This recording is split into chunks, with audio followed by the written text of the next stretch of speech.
자, 마지막 텔라코이드를 이용한 비전에지 변환 가장 효율적인 그 변환 방법을 저희가 이제 알아냈는데요. 그것을 소개시켜 드리고자 합니다. 텔라코이드 멤브레인에 요 굉장히 좀 아주 합성하기가 쉽지 않은 요 물질 한번 보십시오. 이게 오스미움 리독스 폴리머인데요. 이렇게 여기 요게 뭐죠? 이게 이제 피페리진이죠. 이것이 이제 이렇게 요 주렁주렁 매달린 기다란 폴리머에 요게 이제 가끔씩 요 보세요. 가운데 오스민 이제 이온이 있고 주변에 이렇게 리간드가 이렇게 달려 있는 오스민 컴플렉스가 주렁주렁 달려 있는 이런 물질을 통한 전자 전달이 되겠습니다. 그러니까 제목이 이렇습니다. 이게 지금 논문으로 발표하려고 준비하고 있는데요. Thylakoid membranes wired by osmium redox polymer and indium tin oxide nanoparticles. 개념은 앞에 슬라이드와 이제 비슷합니다. 인디움 티녹사이드 나노파티클을 썼고요. 틸라코이드 멤브레인을 물론 썼고요. 이때 이제 오스미움 리독스 폴리머로 이거를 썼습니다. 이걸 어떻게 그럼 하느냐? 이 틸라코이드가 있잖아요. 이렇게 멤브레인에다가 여기 오스미움 리독스 폴리머를 같이 섞습니다. 그러면 이게 잘 섞여요. 그런 다음에 여기다가 인디움 티녹사이드 나노 입자를 이제 섞은 다음에 이런 복합체, 그죠? 컴포지트 머티리얼을 만들어서 여기 전극 그래파이트 전극 표면에다가 이게 이제 용액 중에 들어있겠죠. 수용액 상태에 서스펜션 상태로 들어있는 것을 여기다 입힌 다음에 이때가 중요한데 잘 보세요. 이때 석션을 시킵니다. 이제 낮은 온도가 높으면은 이 텔라코이드가 활성을 잃어버릴 가능성이 커요. 그래서 고울드름에서 약 4도씨에서 밑에서 요 그래파이트 일렉트로드는 굉장히 포러스합니다. 그러니까 무슨 얘기냐면은 이게 물론 이게 포 사이즈가 텔라코이드보다는 훨씬 작기 때문에 이건 빠지진 않지만은 요, 그래파이트 여기에 이제 관을 끼워서 요 백큐을 이게 걸어주면은 여기는 이렇게 처음에는 물이 이렇게 있다가요 물이 쭉 빠집니다. 밑으로 빠지면서 요 틸라코이드 그리고 오스미움 리덕스 폴리머 그리고 ITO 나노 입자가 이 복합체가 여기 표면에 그래파이트 표면에 찰싹 달라붙게 돼요. 아주 안정한 단단한 그런 필름의 형성이 되는 것입니다. 그죠? 그래서 저희들은 이렇게 처음에 이게 ITO 나노 입자 여기 텔라코이드 오스미움 리덕스 폴리머 요게 이렇게 이제 있다가 이게 진공을 걸어주면 이렇게 딱 이렇게 되는 것을 알 수 있었는데 어떻게 하느냐 여기 보세요. 이 밑부분은 그래파이트 전극이고 요 윗부분이 이게 이제 복합체거든요. 이것도 여러 다층으로 입혀지는 걸 알 수 있어요. 보시면은 이렇게 평행하게 요 표면에 평행하게 이렇게 입혀져 있죠. 요 이제 사이즈하고 요 폭을 쟀더니 이게 이제 틸라코이드 멤브레인과 이제 대충 일치하는 것을 알 수 있었습니다. 그러니까 이렇게 틸라코이드 멤브레인이 이렇게 섞었더니 따로따로 이렇게 존재하면서 층층 이런 구조를 이루고 있구나 그런 것을 알 수가 있었습니다. 자, 그런 다음에 이것도 역시 우리 옵티마이제이션 과정을 거쳤습니다. 그러니까 뭐냐, 틸라코이드 클로로필 양과 오스미움 리독스 폴리머의 비율을 이제 조절한 것입니다. 그때 봤더니 이게 약 1대 0.5일 경우, 그죠? 가장 높은 포토커런트를 이제 얻었는데 약 얼마입니까? 300 나노 마이크로암페어 이상 한 300 한 70 정도 마이크로암페어. 그러니까 지금까지 여러분들이 봤던 결과보다 가장 우수한 결과를 보여준 거죠. 그래서 이제 이 비보다 더 낮은 비, 또 높은 비에서는 약간 이렇게 좀 광전율과 적게 흐르는 것을 알 수 있었습니다. 그리고 요 가운데 것은 텔레코드의 양과 ITO 나노 입자의 양을 또 조절했습니다. 그랬더니 ITO 나노 입자가 약 30배 정도 많을 때 이게 다 마이크로그램으로 따진 것입니다. 이때 가장 높은 광전율을 흐르는 것을 우리가 알 수 있었고요.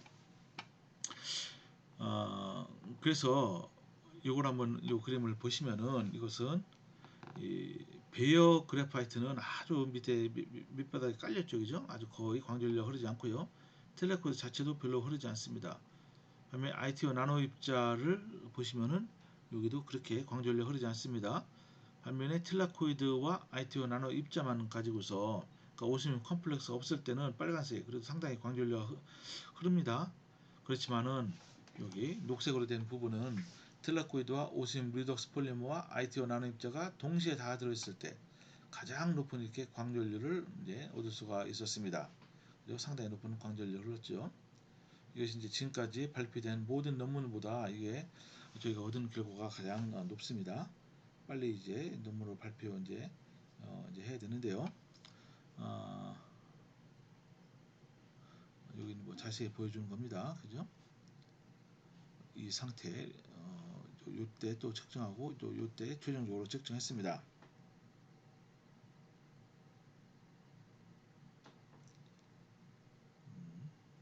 자, 그런 다음에 이걸 이제 특성을 분석했는데요. 먼저 사이클의 볼타메트리를 한번 보도록 합니다. 요거는 산화와 환원이 잘 일어나죠.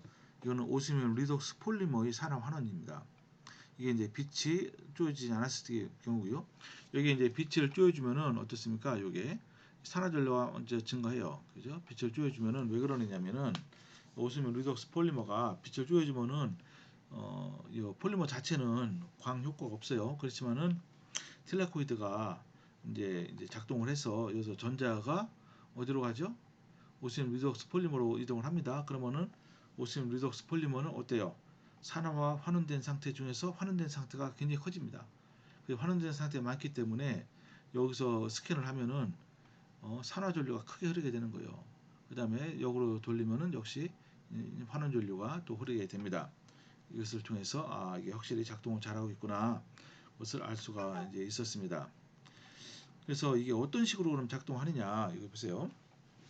이 딜라코드 멤브레인이 있습니다. 빛을 쬐어주면은 여기서 옥시전 이발빙 센터에서 물이 분해가 돼서 산소가 나고 양성자가 나고 전자는 어디로 가죠?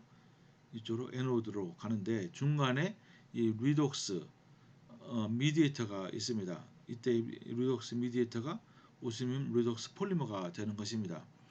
이때는 오스뮴이 이제 산화 환원을 하게 되는데 산화된 상태는 플러스 2가, 환원된 상태는 플러스 1가가 됩니다. 그래서 전자를 받으면은 플러스 2가가 플러스 1가로 됩니다. 다시 이게 이제 에노드로 가서 전자를 줍니다. 그럼 다시 전자를 잃어버리니까 플러스 2가로 되죠. 그래서 다시 텔레코드로부터 전자를 받습니다. 그죠? 그러니까 빛이 쪼여지는 한 이 과정은 계속 진행이 돼서 광전류가 흐르게 되는 것이죠. 근데 이것은 일반적인 메가이트와 다른 점이 오스뮴 리독스 폴리머가 이게 전극에 틸라코이드와 완전히 내부에 입혀져 있어서 고정되어 있는 그런 상태라는 것이죠. 이것이 이제 자유롭게 움직일 수 있는 것이 아니고 고정된 상태에 그것이 다르게 됩니다. 그리고 이 오른쪽 그림을 보시면은 이것은 전압을 바꿔가면서 여기 보시면은 전류를 측정한 것과 동시에 여기 오스뮴 2가와 오스뮴 1가의 비를 여기에 보시면요 갈색입니다. 그거를 잰 거고 여기 파란색은 틸라코이드와 ITO 나노 입자의 필름이고 그리고 여기 녹색은 모든 성분이 다 들어있을 때 틸라코이드 멤브레인 그리고 오스뮴 리독스 폴리머 그리고 이렇게 ITO 나노 입자가 있을 때입니다. 보시는 대로 여기 오스뮴 리독스 폴리머가 없으면은 파란색인데요. 별 특징이 없어요. 그렇지만은 틸라코이드에 오스뮴 리독스 폴리머가 있을 경우에는 어때요? 오스뮴의 그 산화와 환원 상태 그 B하고 광전류의 그죠? 요 모양이 거의 일치하는 걸 알 수 있어요. 그러니까 이것으로부터 뭘 알 수 있느냐? 오스뮴이 그죠? 오스뮴 2가 1가 요 과정이 이제 이 과정을 통해서 전자가 전극으로 전달된다는 것은 그럼 확실히 요 그림을 통해서 알 수가 이제 있습니다. 그죠? 이거는 저기 빛에 쪼였을 때 이게 산화전류가 많이 증가했다는 것을 보여주는 것입니다. 자, 이거는 제가 설명드린 그대로고요. 자, 이런 다음에 이 에노드만 봤는데 역시 캐소드를 만들어서 전체 셀을 이제 컴플리트 셀을 구축한 다음에 실제로 성능을 본 것입니다. 여기 보시면은 여기 금방 설명드린 거고요. 여기에 이제 에어 캐소드를 썼습니다. 그 사이에 이제 전압을 이때는 뭐죠? 전압을 스캔한 것이 아니고 웹에서 저항을 바꿔가면서 이제 전류 이제 밀도하고 전압을 측정한 것입니다. 보시면은 이 파란색은 라이트 빛을 껐을 때는 광전류가 거의 흐르지 광전류 안 흐르죠, 그죠? 그때는 성능이 아주 안 좋습니다. 반면에 빛을 쪼여주면은 이렇게 전류가 증가하면서 전압이 약 0.37V 정도로부터 쭉 감소를 합니다. 그래서 이것을 파워 덴시티 커브로 바꾸면은 오른쪽 그림과 같아요. 보시면은 이렇게 빛이 없을 때는 이거 아주 정말 성능이 안 좋죠. 반면에 빛을 쪼여주면은 이렇게 최대 전력 밀도 약 0.12 밀리와트 퍼 제곱 센티미터 정도 얻었습니다. 그러니까 보통은 제곱미터로 따질 경우에는 여기다 만을 곱하는 거니까 얼마입니까? 여기다가 만을 곱하면 제곱미터가 되고 밀리와트가 어떻게 되죠? 만을 곱하면은 1.2와트가 됩니다. 1.2와트 이 정도면은 상당히 괜찮은 편이죠. 그래서 이것을 이제 정리한 건데요. 표로 잘 보세요. 빛을 쬐주면은 온셋 포텐셜 그죠? 오픈 서큐트 포텐셜이 약 376, 한 380 밀리볼트 되고요. 그때 여기 커런트 덴시티 이게 뭐냐면요. 여기 보시면요. 여기 최대의 전력 밀도에서의 커런트 덴시티가 약 758 마이크로 암페어 퍼 스퀘어 센티미터가 됩니다. 그때 파워 최대 파워가 1.22 와트 퍼 제곱 센티미터다. 이제 그것을 우리가 알 수 있고요. 만약에 빛이 없으면 아주 형편없습니다. 뭐 OCP도 굉장히 줄어들고 파워 덴시티도 굉장히 줄어들고 당연히 커런트 덴시티도 줄어듭니다. 그죠? 이것으로부터 무엇을 알 수 있느냐? 우리가 아주 굉장히 높은 광연료를 얻기 위해서는 이렇게 전자 전달이 매우 중요한데 오스뮴 리덕스 폴리머가 그 역할을 감당할 수 있다. 이제 그것을 우리가 알 수 있어요. 그래서 이 표는 지금까지 기존의 연구 결과와 저희 연구 결과를 비교하는 것입니다. 잘 보세요. 전부 다 틸라코이드를 쓴 거고 요 밑에 세 개는 포토 시스템 2만 가지고 실험한 것입니다. 보시면은 저희 결과가 이 경우에는 멀슈라는 사람은 930 마이크로 암페어 정도 흘렀어요. 우리는 약간 436, 7 마이크로 암페어.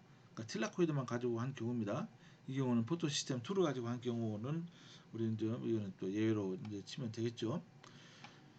그리고 커런트 덴시티 이것도 우리가 이제 맥시멈 커런트 덴시티요, 맥시멈 파워에서 엄청나게 큰 높은 값을 얻었습니다. 그리고 이제 파워 덴시티도 다른 것과 비교해서 어마어마하게 더 높은 파워 덴시티를 얻었죠. 그죠? 여기 보니까 미디에이터를 뭘 쓰느냐 여러 가지 썼는데 아무래도 오스뮴 리덕스 폴리머를 쓰는 경우가 훨씬 좋다는 것을 알 수가 이제 있었습니다. 그러니까 이 방법은 정말로 텔레코드를 이용해서 비드너지를 전기로 바꾸는 솔라셀을 바이오 솔라셀을 만드는 유력한 방법이 될 수 있다. 이제 그것을 우리가 확신합니다. 그래서 이것을 마지막으로 요약을 해드리면은 처음에 이렇게 텔레코드 폴리아닐린 그죠? 그리고 알지오 필름을 입혀서 이렇게 얻었죠. 그죠? 포트 커런트만 한번 보십시오. 그 반면에 또 두 번째로 다이오닌을 썼을 경우에 매개체로 또 포트 커런트가 증가했습니다. 약 15에서 41 마이크로 암페어를 증가했고 마지막으로 이렇게 오스뮴 리덕스 폴리머를 이용한 경우에는 475 마이크로 암페어로 10배 이상 증가한 것을 알 수 있었고 여기서 타임 오브 턴오버 프리퀀시를 보면은 이 경우에는 0.3개의 물 분자 분해 이때는 약 1.1 이렇게 이때는 2.4개의 물 분자가 초당 그리고 PS2당 이제 분해되는 것을 우리가 확인할 수가 있었습니다. 그리고 퀀텀 에피션시도 굉장히 증가한 걸 알 수 있어요. 각 파장에서 보면은 430나노미터에서 0.49에서 12.2%가 됐고요. 이때 0.14%에서 18.5%로 대폭 증가한 것을 알 수 있고, 그래서 따라서 오시뮴 요 루적스 폴리머를 쓰는 방법이 상당히 유력하다는 것을 확인할 수 있었습니다. 네, 여기서 마치도록 하겠습니다.